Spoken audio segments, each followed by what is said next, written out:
छत्रपती शिवाजी महाराजांचा अवमान करणाऱ्या प्रशांत कोरटकरला तेलंगणातून अटक। कोरटकरला घेऊन पोलीस कोल्हापूरच्या दिशेने रवाना, आज कोर्टात हजर करणार।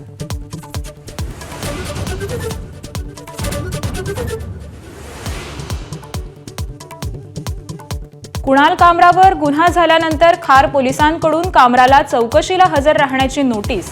तर आपण कुठेही लपलो नाही आणि माफीही मागणार नाही, कुणाल कामराचं अधिकृत स्टेटमेंट।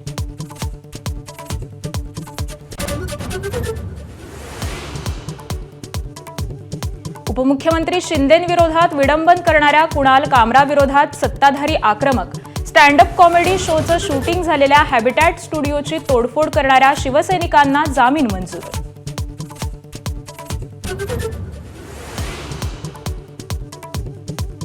दोन 2014 मध्ये ठाकरेंची शिवसेना कौरवाच्या भूमिकेत होती। 2014 मध्ये 147 जागा देण्यास तयार असताना उद्धव ठाकरे 151 जागांवर अडून बसले। फडणवीसांची ठाकरेंवर टीका।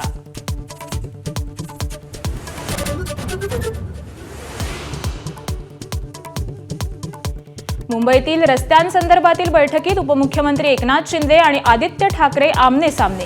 दोघांची सूचक देहबोली कॅमेऱ्यात कैद।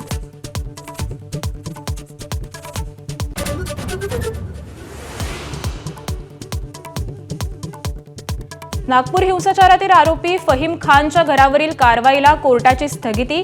सुप्रीम कोर्टाच्या नव्या गाईडलाईनचं उल्लंघन केल्याची फहीम खानच्या आईची याचिका। तर जामिनासाठी फहीम खानचा कोर्टात अर्ज।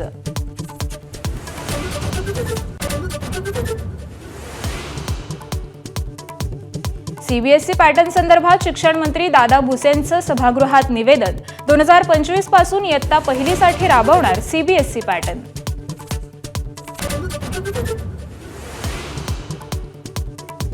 धारावी परिसरात सिलेंडरनं भरलेल्या गाडीचा स्फोट। अग्निशमन दलाकडून आगीवर नियंत्रण। सुदैवानं जीवितहानी नाही। एबीपी माझा, उघडा डोळे बघा नीट।